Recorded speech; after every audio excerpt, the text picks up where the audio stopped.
নমস্কাৰ, মই অশোক।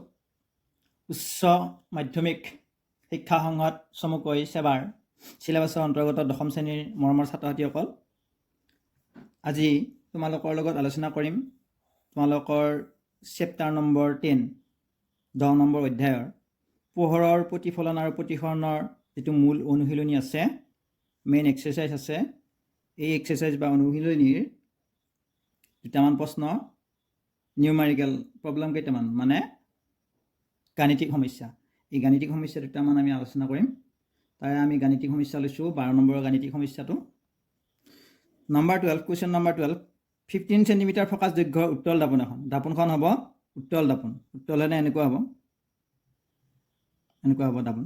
ইফালৰ পৰা পোহৰ ৰশ্মি আহিব আৰু ইফালে ৰং কৰা থাকিব, ইফালে পোহৰ পাৰ হৈ যাব নোৱাৰে। এনেধৰণৰ এখন উত্তল দাপোন।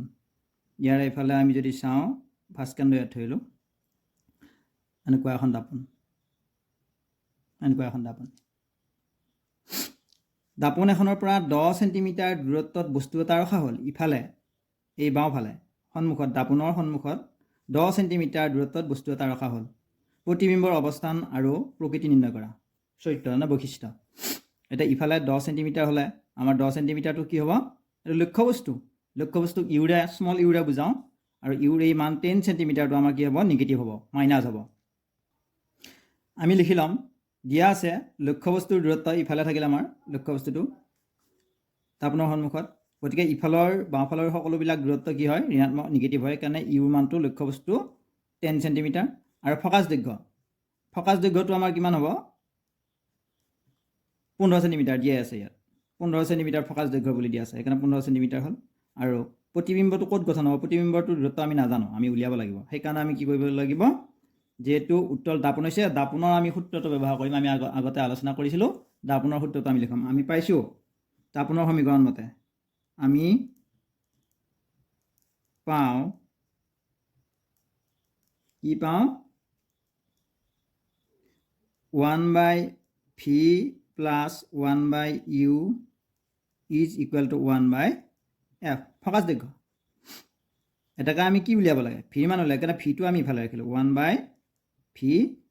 ইজ ইকুৱেল টু, এই অংশটো আমি ইফালে লৈ যাম, মাইনাছ হৈ যাব 1/f মাইনাছ 1/u হৈ গ'ল আমাৰ। এতিয়া আমি মানখিনি বহাই দিলেই হ'ল।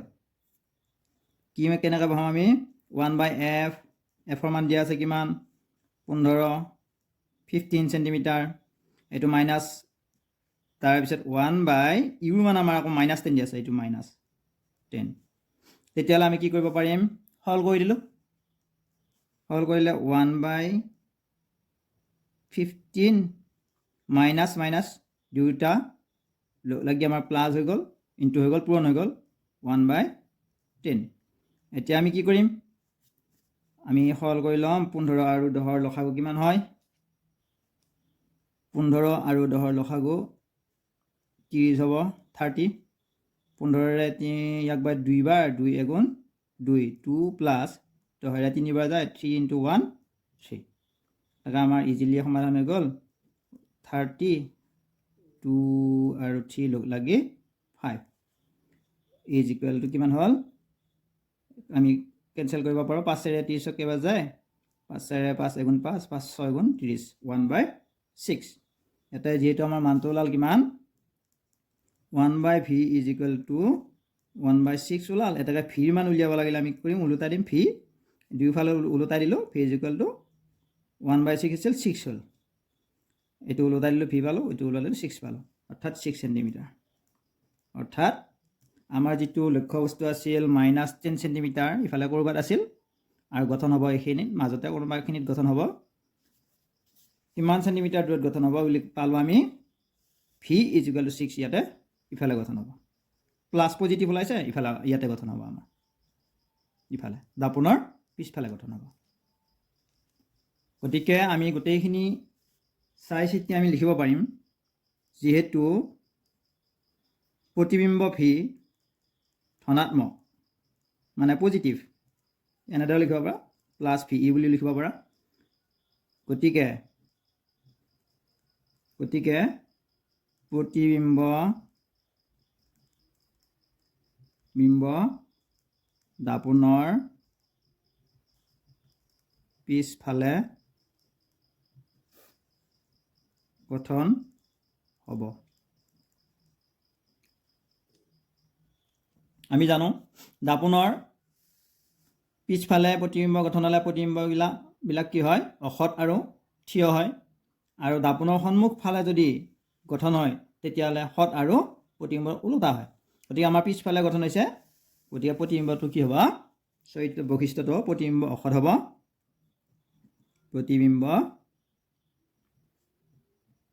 অসৎ আৰু যথাযথ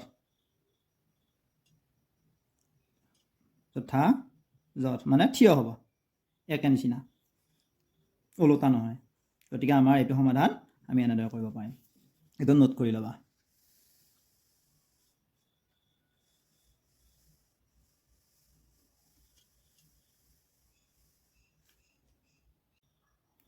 নেক্সট কুৱেশ্যন 13 নম্বৰ, সমতল দাপোনে +1 বিবৰ্ধন দিয়ে, ইয়াৰ অৰ্থ কি? এইটো আমি ব্যাখ্যা কৰিব লাগিব। পৰিবৰ্ধন বা বিবৰ্ধন, এনচাৰ বা সলিউশ্যন। বিবৰ্ধন ইজ ইকুৱেল টু প্ৰতিবিম্বৰ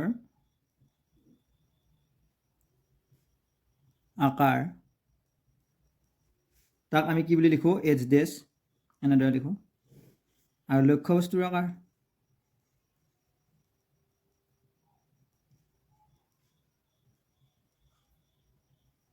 তাক আমি কেৱল স্মল এইচৰে সূচিত কৰোঁ। গতিকে আমি বিবৰ্ধন যিহেতু আমি 1 পাইছোঁ, এটাকে আমি লিখিব পাৰোঁ, যিহেতু কি পাইছোঁ, বিবৰ্ধন পজিটিভ, এইটো পজিটিভ হয়, 1 +1 পাইছোঁ আমি, এটাকে আমি লিখিব পাৰোঁ। বিবৰ্ধন মানে আকৌ এইখিনি হয় প্ৰতিবিম্বৰ আকাৰ ডিভাইডেড বাই লক্ষ্য বস্তুৰ আকাৰ, এইচ ডেছ বাই এছ। গতিকে আমি লিখিব পাৰোঁ এইটো বিবৰ্ধন মানে প্ৰতিবিম্বৰ আকাৰ ডিভাইডেড বাই লক্ষ্য বস্তুৰ আকাৰ ইজ ইকুৱেল টু +1 মানে 1 বুলি লিখিলে, 1ৰ তলত আৰু এটা 1 থাকে, এনেকৈ আমি ক'ব পাৰোঁ। এনেকৈ আমি কি কৰিব পাৰোঁ, লক্ষ্য বস্তুৰ আকাৰৰ লগত 1ক পূৰণ কৰিলে লক্ষ্য বস্তুৰ আকাৰ এগুণ লক্ষ্য বস্তুৰ আকাৰ, এনেদৰে আমি ভাবিব পাৰোঁ। লক্ষ্য বস্তুৰ আকাৰ এইটোৱে পূৰণ কৰি দিয়া ইজ ইকুৱেল টু প্ৰতিবিম্বৰ আকাৰ। আমি এইটো কথাই ক'ব পাৰোঁ।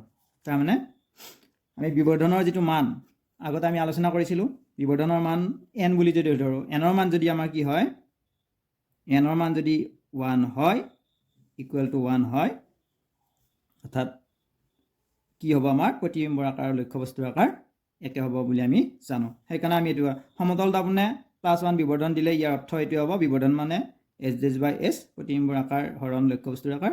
এটাকে বিবৰ্ধন মানে আকৌ যদি আমাৰ 1 দিয়া আছে, +1 দিয়া আছে, তেতিয়াহ'লে বিবৰ্ধনৰ ঠাইত এইখিনি বস্তু আমি লিখি দিলোঁ আৰু +1 দিলোঁ, 1ৰ তলত 1 এটা ডিভাইডেড থাকিব, এইটো আমি বৰ্জপূৰণ কৰি দিব পাৰোঁ, কৰাৰ লগে লগে আমি এইখিনি পাম। গতিকে আমি ক'ব পাৰোঁ প্ৰতিবিম্বৰ আকাৰ ইজ ইকুৱেল টু লক্ষ্য বস্তুৰ আকাৰ। এইটোৱে হৈছে আমাৰ কি অৰ্থ, এইটোৱে হৈছে আমাৰ অৰ্থ, লক্ষ্য বস্তুৰ আকাৰ ইজ ইকুৱেল টু প্ৰতিবিম্বৰ আকাৰ, মানে দুয়োটা সমান হয়। ধন্যবাদ, আজিলৈ ইমানতে সামৰিছোঁ।